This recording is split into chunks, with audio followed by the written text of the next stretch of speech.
ഇന്നത്തേത് ഏതൊരാൾക്കും വളരെ എളുപ്പത്തിൽ ഉണ്ടാക്കാൻ പറ്റുന്ന ഒരു ബിരിയാണീൻ്റെ റെസിപ്പിയാണ്. എന്നാൽ ശരി, നമുക്കിതെങ്ങനെയാണ് ഉണ്ടാക്കുന്നതെന്ന് നോക്കാം. ബിരിയാണിക്ക് ആവശ്യമായ ചിക്കനിലേക്ക് ഒരു 1/4 ടീസ്പൂണ് മഞ്ഞൾപ്പൊടി, 1 ടീസ്പൂൺ മല്ലിപ്പൊടി, 1 ടീസ്പൂൺ മുളക് പൊടി, 1/4 ടീസ്പൂണ് ഉലുവപ്പൊടി, 1 ടീസ്പൂണ് കുരുമുളക്, 1 ടേബിൾ സ്പൂൺ ഓയിൽ, ആവശ്യത്തിന് ഉപ്പും ചേർത്ത് നല്ലപോലെ മിക്സ് ആക്കണം. ഇതിൽ ശ്രദ്ധിക്കേണ്ടത് ചിക്കനിൽ ഒട്ടും വെള്ളം ഉണ്ടാവാൻ പാടില്ല. ഇതൊരു 20 മിനിറ്റ് റെസ്റ്റ് ചെയ്യാൻ മാറ്റി വെക്കാം. ഇതിലേക്ക് ആവശ്യമുള്ള ഉള്ളി ഒന്ന് വറുത്തെടുക്കുക. അതിനായി ചൂടായ എണ്ണയിലേക്ക് നല്ല തിന്നായി സ്ലൈസ് ചെയ്ത ഉള്ളിയിട്ട് ഒന്ന് വഴറ്റിയതാ ഗോൾഡൻ കളർ ആകുമ്പോൾ ഒന്ന് കോരിയെടുക്കാം. ബിരിയാണിക്കുള്ള ഉള്ളിയിൽ നിന്ന് 2 പിടി എടുത്ത് വറുത്താൽ മതി കേട്ടോ. ഇനി അതേ എണ്ണയിലേക്ക് മാരിനേറ്റ് ചെയ്ത ചിക്കൻ ഇട്ടിട്ട് ഒന്ന് വേവിച്ചെടുക്കാം. അധികം വേവിക്കണ്ട, ഒന്ന് തിരിച്ചും മറിച്ചിട്ടെടുത്ത് ഇതുപോലെ സോഫ്റ്റായിട്ട് വരുമ്പോൾ ഒന്ന് കോരിയെടുക്കാം.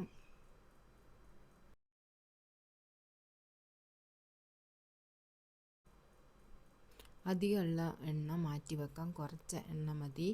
ഇതിലേക്ക് 1 ടേബിൾ സ്പൂൺ നെയ്യും ബാക്കിയുള്ള ഉള്ളിയിട്ടൊന്ന് വഴറ്റിയെടുക്കാം. പിന്നെ ചതച്ച് വെച്ച ഇഞ്ചി വെളുത്തുള്ളി പച്ചമുളകിൻ്റെ പേസ്റ്റ് ഇട്ട് പച്ചമണം മാറുന്നത് വരെ ഒന്ന് വഴറ്റി തിന്നായി കട്ട് ചെയ്ത തക്കാളിയും കൂടെ ഇട്ടൊന്ന് വഴറ്റിയെടുക്കാം. അതിൻ്റെ കൂടെ ഒരു പിടി പുതിനയില, ആവശ്യത്തിനുള്ള ഉപ്പിട്ട് തക്കാളി ഒന്ന് സോഫ്റ്റ് ആവുന്നത് വരെ വേവിച്ചെടുക്കും. ഇനി ഇതിലേക്ക് ആവശ്യമുള്ള ബിരിയാണി മസാല റെഡിയാക്കാം. അതിനായി ചൂടായ പാനിലേക്ക് ആവശ്യമുള്ള സ്പൈസസ് എല്ലാം ഇട്ട് കൊടുക്കാം. നല്ല ലോ ഫ്ലെയിമിൽ വെച്ച് വേണം റോസ്റ്റ് ചെയ്യാൻ. തക്കാളിയൊക്കെ നല്ലപോലെ വെന്ത് വന്നിട്ടുണ്ട്. അതിലേക്ക് പൊടിച്ച ബിരിയാണി മസാല ചേർത്ത് കൊടുക്കുക. കുറച്ച് മസാല അവിടെ മിച്ചം വെക്കണേ.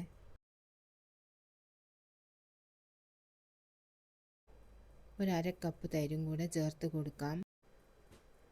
കുറച്ച് മല്ലിയിലയും വറുത്ത് വെച്ച ചിക്കനും കൂടെ ഇട്ടൊന്ന് നല്ലപോലെ മിക്സ് ചെയ്തെടുക്കണം. ടേസ്റ്റ് എല്ലാം ചെക്ക് ചെയ്തിട്ട് ആവശ്യമെങ്കിൽ കുറച്ച് ഉപ്പ് കൂടെ ഇട്ട് കൊടുക്കാം. ഫ്രൈ ചെയ്ത് വെച്ച ഓണിയനും ഒന്ന് ഇട്ട് കൊടുക്കാം. ചോറ് റെഡി ആവുന്നത് വരെ ഇത് ലോ ഫ്ലെയിമിൽ വെച്ച് വേവിക്കാം. ചോറിന് ആവശ്യമായ നെയ്യ് കൊടുക്കാം. അതിലേക്ക് കുറച്ച് സ്പൈസസും ഇട്ട് കൊടുക്കാം. സ്പൈസസ് എല്ലാം ഒന്ന് മൂത്ത് വരുമ്പം കുറച്ച് ഉള്ളി ഇട്ടൊന്ന് വഴറ്റിയെടുക്കണം. ഉള്ളി വഴന്നാൽ അതിലേക്ക് കുറച്ച് വെള്ളം ഒഴിച്ച് കൊടുക്കാം. വെള്ളത്തിൻ്റെ കണക്ക് എന്ന് പറയുന്നത് 1 ന് 1.25 കപ്പാണ്. കുറച്ച് ഉപ്പുകൂടി ചേർത്ത് കൊടുക്കാം. വെള്ളം തിളച്ച് വരുന്ന സമയത്ത് കഴുകി ഊറ്റി വെച്ച അരിയിട്ട് കൊടുക്കാം. ഉപ്പിൻ്റെ ടേസ്റ്റ് വെള്ളത്തിൽ കുറച്ച് മുന്നിട്ട് നിൽക്കണം. അരി ഇങ്ങനെ തിളച്ച് വരുന്ന സമയത്ത് മൂടി വെച്ച് ഒരു മീഡിയം ഫ്ലെയിമിൽ വെള്ളം വറ്റിച്ചെടുക്കാം. ഇതുപോലെ ആയി കിട്ടും. വെള്ളം വറ്റുന്നത് വരെ ലോ ഫ്ലെയിമിൽ വെച്ച് കുക്ക് ചെയ്യാം. ഇപ്പം നല്ലപോലെ വെള്ളമെല്ലാം വറ്റിയിട്ടുണ്ട്. ഇനി ദം ചെയ്തെടുക്കാം. അതിനായി ചിക്കനൊക്കെ ഒന്ന് മിക്സ് ചെയ്ത് ടേസ്റ്റൊക്കെ ചെക്ക് ചെയ്ത ശേഷം കുറച്ച് ലെമൺ ജ്യൂസ് ഒഴിച്ചു കൊടുക്കാം. ഈ സമയത്ത് ബാക്കിയുള്ള മല്ലിയിലയും കൂടി ഇട്ടൊന്ന് മിക്സ് ചെയ്ത് കൊടുക്കാം. ഇനി ചോറ് ലെയറായിട്ട് ഇട്ട് കൊടുക്കാം.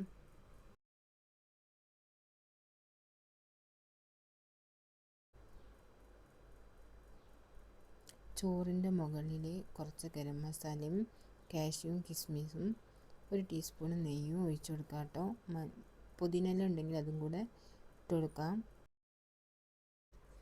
അടുത്ത ലെയർ അതുപോലെ തന്നെ റെഡിയാക്കി എടുക്കാം.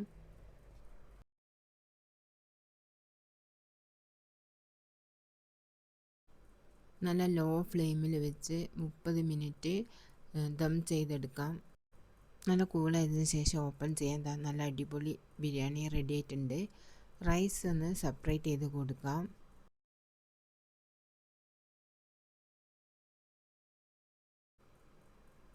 മസാല ഒന്നും അടിയിലൊന്നും പിടിച്ചിട്ടില്ല. നല്ല സൂപ്പറായിട്ട് കിട്ടിയിട്ടുണ്ട്.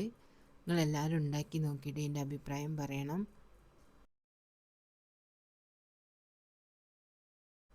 നിങ്ങൾക്ക് എൻ്റെ വീഡിയോ ഇഷ്ടമാണെങ്കിൽ ലൈക്ക് ചെയ്യാനും ഷെയർ ചെയ്യാനും കമൻറ്റ് ചെയ്യാനും സബ്സ്ക്രൈബ് ചെയ്യാനും മറക്കരുത്.